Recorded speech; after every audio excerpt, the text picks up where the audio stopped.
All right, old school NBA fans, self-researched, NBA facts. Got another video for you.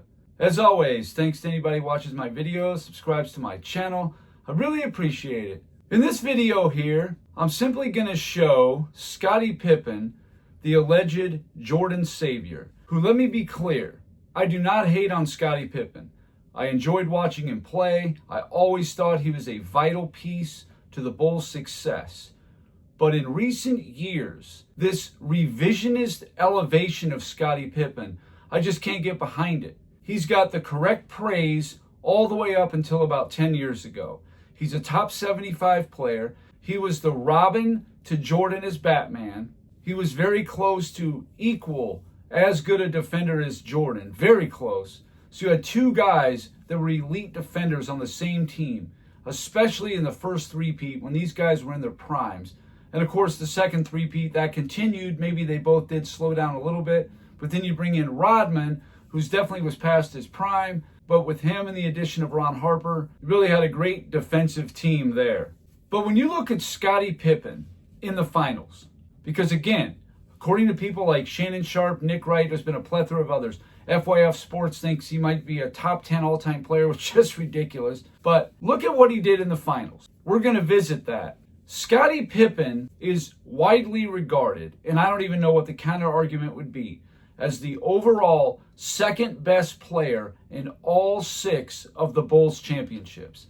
If there's a counter argument to that, I'd love to hear it. But going with that being the case, why don't we just take a look at what Scottie Pippen was dealing with the other small forward, the counterpart. Some were really good players. There were some that you guys probably haven't even heard of before.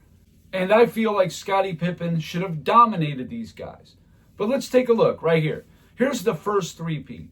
In 1991, Scottie Pippen, now the number 2 signifies the second best player on the team. Scottie Pippen played 43.6 minutes per game in that series. Now on the Lakers, you got James Worthy. He was the second best player in my mind. He was a top 75 player. He was all NBA in that season. Not sure how you could say he wasn't. He played 41 minutes per game.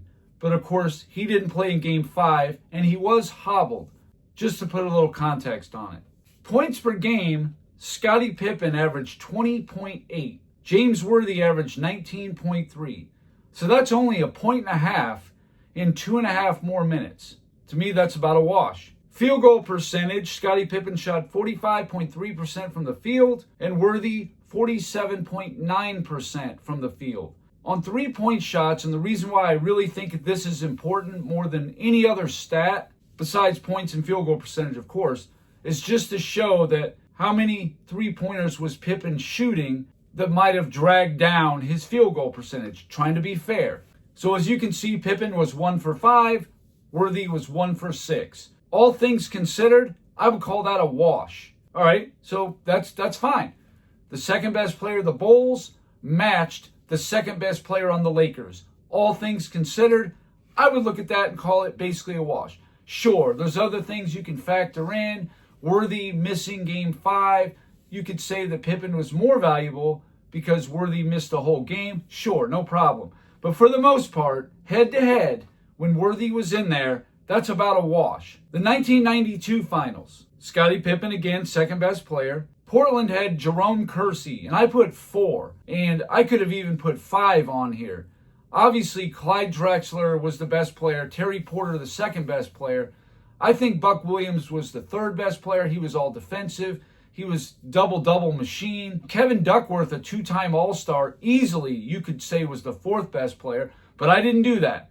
I just said Kersey was the 4th best player, even though you could easily say Kersey was the 5th best. Scottie Pippen played 40.7 minutes. Kersey played 38 minutes. So again, advantage Pippen, a couple more minutes a game. 20.8 points per game for Pippen. Kersey 14.8. They both shot 48-something%. Very close. Pippen was 2 for 9 from 3. Kersey was 0 for 1. And actually, that was the very last shot of the series when Kersey jacked up a wild 3 when Portland was down by 4 at the very end of Game 6. But all things considered, I would say Pippen played a better series than Kersey did by a little bit. Not a huge margin, a little bit. But again, Kersey is the fourth best player on Portland. Pippen is your second best guy. So you're expecting Pippen to outplay every small forward he plays in the finals, because most of the teams that the Bulls played in the finals, their strength was guard or power forward. Those are the two that were the strongest. Like Magic in 91, Divas, Perkins, Worthy, all that. 92, Drexler and Porter with Buck Williams. 93, it was Barkley, Kevin Johnson, Dan Marley. 96, Gary Payton, Sean Kemp, Karl Malone, John Stockton, Jeff Hornacek twice. The center and small forward position was just not what the Bulls' first concern was on almost every finals opponent. The 1993 finals, Bulls and Suns. Again, Pippen's second best player. Richard Dumas was fourth best at best. No way was he better than Johnson, Marley, or Barkley. So I'm just going to put him at fourth. In 44.3 minutes, Dumas only played 26.7 minutes because Tom Chambers, Danny Ainge, Oliver Miller, those guys were coming in quite a bit. They played their bench a decent amount in that series. Well, Pippen averaged 21.8. That was his biggest scoring finals of his career. Well, Richard Dumas is at 15.8. He's 6 points behind, but he's playing about half as many minutes as Pippen was. Pippen shot 43.9%, where Dumas is 57.1%. Pippen was 0 for 6 from 3, and Dumas didn't shoot a three-pointer. Now, obviously, this isn't all there is to it. There's rebounding, there's assisting, there's defense, there's the whole thing. But my point is that if Richard Dumas, who's the fourth best player on Phoenix, is getting you maybe better than Pippen was when you consider the minutes played and the field goal percentage, this is pretty telling stuff about how great Scottie Pippen was. Again, vital to their success, no doubt about it. But people act like he was right there with Michael Jordan. No, he was not. The second three-peat, 1996. Scottie Pippen, the second best player per usual. Detlef Schrempf of Seattle, I put third best player behind Kemp and Payton. I think that's about right. They played close to the same amount. Pippen 41.3 minutes, Schrempf 39.7. Pippen averaged 15.7 points per game. Schrempf was at 16.3. So he outscored Pippen by a little more than half a point on a minute and a half less. He shot 10% better than Pippen did, 44.3 to 34.3. Pippen shot more three-pointers. Absolutely. You can factor that in. However, Pippen shot 9 for 39 from three-point land, where Schrempf shot 7 for 18. Much better. So all things considered, in my mind, I would say Detlef Schrempf outplayed Scottie Pippen. And I understand they played different roles. Detlef Schrempf actually guarded Michael Jordan quite a bit in those first two games in Chicago. Pippen was more of a rebound assist guy. I get that. Where Schrempf was maybe a little bit more of a scorer, all that. Your best players are going to play the most minutes. That's true with almost any team. But right here, Seattle's third best player is essentially matching the Bulls' second best player. Same thing with the 92 and the 91 finals. So this puts a lot of pressure on Michael Jordan. That's what I'm getting at. 1997 finals. Pippen again, second best player. I say Brian Russell was their fourth best. There's no way he was better than Malone, Stockton, or Hornacek. So I'll say fourth. Fine, he's fourth. But again, Pippen is number 2. Pippen's playing 42.7 minutes, Russell 39.7, so about 3 3/4 minutes more. He averaged 20 points on the dot, and Russell only 11.3.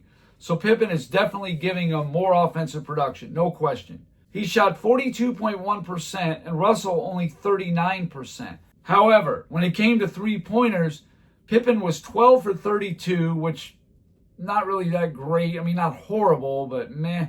And Brian Russell shot 15 for 34, which is about 45%. That's pretty good. And Brian Russell did guard Jordan. That was a tough assignment. All things considered, yeah, Pippen outplayed Brian Russell. No question. But again, that's the Bulls' second best player versus Utah's fourth best player. The 98 finals, the exact same matchup. Pippen, the second best player, averaged 39.5 minutes to Russell 36.2. Pippen averaged 15.7 points per game, Russell 8.8. Field goal percentage practically identical, 41% for Pippen, 40.9 for Russell. Pippen shot 6 for 26 from 3, which really not very good. And Russell was better, not by a lot, 6 for 21 on that one. I would say Pippen definitely outplayed Russell in both those, no question. But that's about it. The other ones, it's hard to say. Maybe he outplayed Jerome Kersey by a little bit. Richard Dumas, pretty close to a stalemate. Shrimp outplayed Pippen. Worthy and Pippen in 91, probably a stalemate. But when you look at the totals, Scottie Pippen versus the 6 small forward opponents the Bulls played. Scottie Pippen, in just under 42 minutes, averaged 19.1 points per game on 42.5% shooting. He shot 30 for 117 3-point, 25.6. I don't think 25.6 sounds very good, but that's just me. The 6 opponents combined averaged for 36.5 minutes. So they're playing 5.5 minutes less than what Pippen was. So naturally their stats are going to be down. Typically, the small forward that the Bulls were playing was not the top 2 player on the team. In fact, the only time it really was against Worthy, who missed Game 5. That wasn't the problem. The problem was the power forward from 93 to 98 was Barkley, Kemp, Malone, and Malone. That's where the real problem came from, was power forward. And then in 91 and 92, it was the guard play of Magic Johnson and then Drexler and Terry Porter. And of course, the guard play in 93 too with Kevin Johnson and Dan Marley, and Gary Payton in 96 and Stockton Shore. I'm saying basically it was point guard and power forward is what the Bulls had to worry about the most. The small forward was an afterthought. I mean, you could even say that about the shooting guard too, other than Drexler, obviously, who was phenomenal. In 5.5 less minutes, they scored 4.7 points per game less than what Scottie Pippen did. They shot 46.2 to Pippen's 42.5. And on 3-pointers, 29 for 80 for 36.3%. Now, I'm not going to say that the small forwards collectively outplayed Scottie Pippen, but what I am saying is they're a lot closer than the way that the media and the fans in recent years have portrayed things. If Pippen was as dominant as what everyone says, you would have a noticeable, undeniable gap between what Pippen's production was and what the other small forwards was. This just isn't very decisive. Now, I'm sure that rebounding and assists, Pippen had more. Absolutely, no doubt about it. But when it came to man on man, what did Scottie Pippen do on offense versus the small forward? Now, I know they didn't always guard each other, but for the most part, for the majority, yes, Pippen was guarding Brian Russell. Pippen was guarding Detlef Schrempf. Pippen was guarding Richard Dumas. Pippen was dealing with Jerome Kersey. That's how it went down. Pippen was dealing with James Worthy. Regardless of what people say about, oh, he was guarding Magic the whole series. Like, what a joke. No, he really wasn't. Less than a quarter of the series, Pippen was guarding Magic. Maybe even like 10% of the time.